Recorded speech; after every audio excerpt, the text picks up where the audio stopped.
It's a privilege to be invited here and a double privilege to be invited back.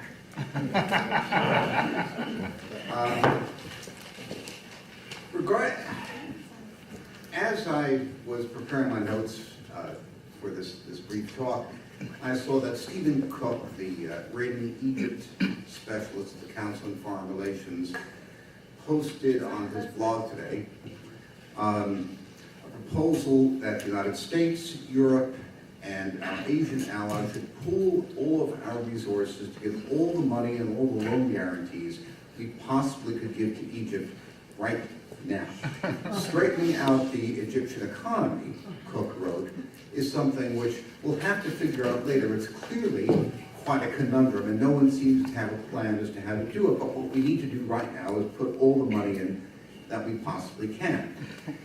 Now, Cook, some weeks ago, accused me falsely of wishing for Egypt's economic destruction.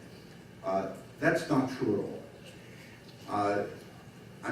When I look at Egypt, I look at it in the capacity of a financial analyst, not to tout credentials, but I spent some years running global fixed income research at Bank of America, and prior to that, credit strategies at Credit Suisse.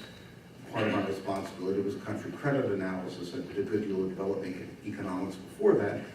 And there are some situations where it simply does not pay the United States to commit large amounts of money or credit to deal with a situation which is not subject to solution by any visible means. The 60 years of military government in Egypt have created a situation where, like the main farmer said to the tourist, you can't get there from here. The numbers that we're looking at are hallucinogenic, to take a phrase from the last speaker. The Associated Press estimated that Egypt was asking now for $30 billion to get through the next year. Their trade deficit is about $36 billion. To put that in context, that would be the equivalent of the United States looking for about $2.5 trillion. It's about 15% of gross domestic product. These are numbers we simply don't see. When Greece went bankrupt, its current account deficit was about half that relative to gross domestic product. Egypt's internal budget deficit is about the same. Now, how does it come that a country which historically was the breadbasket of the Mediterranean food exporter until 20 or 30 years ago, how does a country like that turn into a banana republic except without the bananas, with such desperate conditions? And I think the answer is, there are two answers. One is the consistent mismanagement for political reasons of the Egyptian economy by successive military governments ruined the productivity of the country. And the second reason is changes in the world economy made it impossible for that fragile structure to be sustained. So let me comment on those two aspects of it briefly. Dictatorships cannot produce dynamic economies which train and absorb people into the workforce effectively. China actually did a reasonably good job, but for the most part, dictatorships do a very poor job.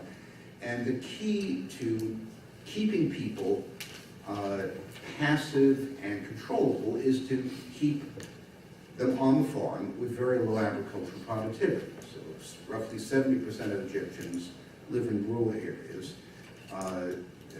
Functional literacy is around 50%. Of course, cities have become very large and very poor as people have come off the conditions of rural poverty. But dictatorships generally don't like agricultural productivity. If you have a situation like the United States where less than 2% of the people can produce everything they need to eat plus an enormous surplus, where do the other 90% of the people go if the economy can't absorb them? So low agricultural productivity is a deliberate policy. Mexico is a classic example. Mexico has a great advantage of being able to export 20–30% of its population to the United States as a safety valve. Egypt has exported a good deal of its population as foreign workers to Persian Gulf, previous to Libya and many other places, but not nearly in the same numbers. The second what do you do with aggressive young people who wish to get ahead and with a sclerotic dictatorship? And the answer of the Egyptian state in the past was to warehouse them in diploma mills that don't train people for any viable employment. Multinational companies typically refuse to hire the graduates of Egyptian universities. That's not necessarily an Arab characteristic. Tunisians actually do reasonably well. They got hired by most of the French computer companies hire Tunisian graduates to run their help desks, for example. But the Egyptian university system is notoriously poor. Egyptians who do well. There are tons of smart Egyptians, but they typically are educated outside the Egyptian university system. So you have an economy which remained backward and made a number of terrible side bets. And the worst of those bets was to use its scarce water for cotton, which was thought to be a profitable cash crop, fed the industries and the patronage system of the military-dominated economy, and neglected wheat. It created a water shortage economy. It was very water-intensive. Relative prices moved vastly against Egypt, starting 4 or 5 years ago, and that comes to the second issue.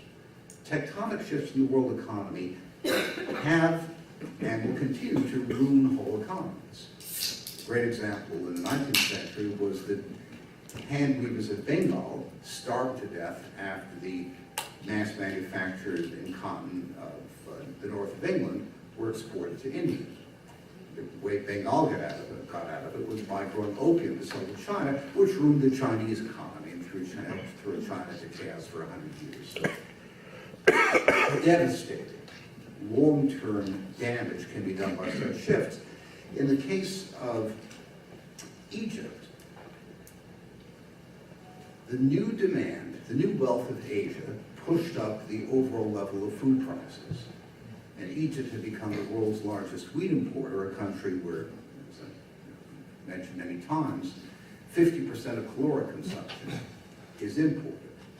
So the cost to the Egyptian state of food and energy subsidies are what push the current account deficit to 15% of GDP, and because people can't pay for it, the state has to pay for it. That translates into a corresponding budget deficit of 15% of GDP. Egypt managed to defray some of these costs by tourism, Suez Canal revenues, and by remittances from Egyptians living abroad. All of those have shrunk enormously. It's not the case that the economic crisis is due to the revolution. The revolution is really much more due to the economic crisis. But the last 2 years of political chaos have damaged the tourism industry and made things worse, and the decision of the government to devalue the Egyptian pound, which if you take the effective black market rate is down by about 25%,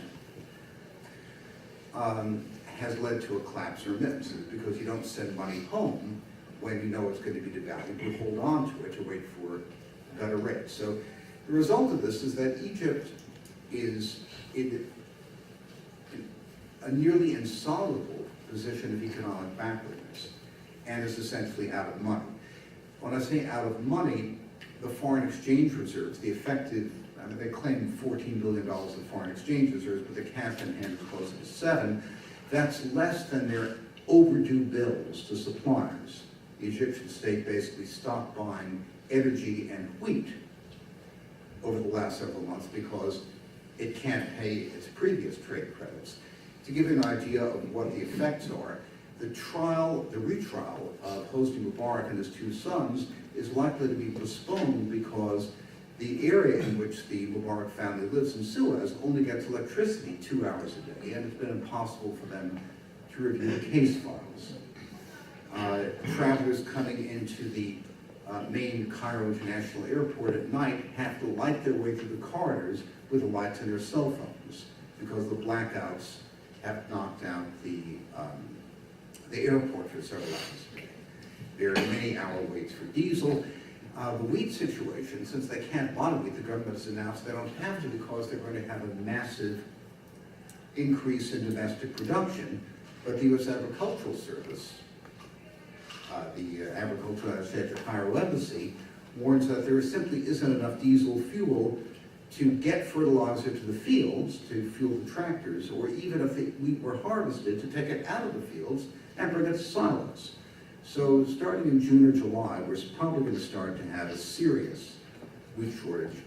There already is virtually inaccessibility of proteins for the bottom half of the Egyptian population. In other words, not even beans, let alone milk, eggs, and meat are available to poor Egyptians. So there is hunger. There isn't starvation in the sense of lack of adequate calories, but there's massive protein deficiency, lack of medicines, and so forth. And this will probably turn into a situation of ungovernability. Now, I don't see any reason for the United States to commit funds where the Russians, for example, have turned down Egypt loan requests, the Iraqis have turned down Egyptian loan requests, unless there's a plan to deal with this. The only circumstance in which the United States might get involved would be one in which the Saudis are willing to commit very large amounts of funds. Qataris and Libyans put in $5 billion this month, which covers about 2 months' worth of trade deficit, or not quite 2 months. But the Qataris don't have enough money to cover Egypt for a year by themselves. They have to be the Saudis and the Gulf states together. Saudis won't do it because they hate the Muslim Brotherhood, for good reason. Muslim Brotherhood represents a security threat to the Saudi monarchy. So until such time that a government in Egypt is able to attract support from the Gulf states with a valid plan, I think it would be an irresponsible use of American resources to commit serious funds to throwing good money after bad. Be glad to answer questions about this later.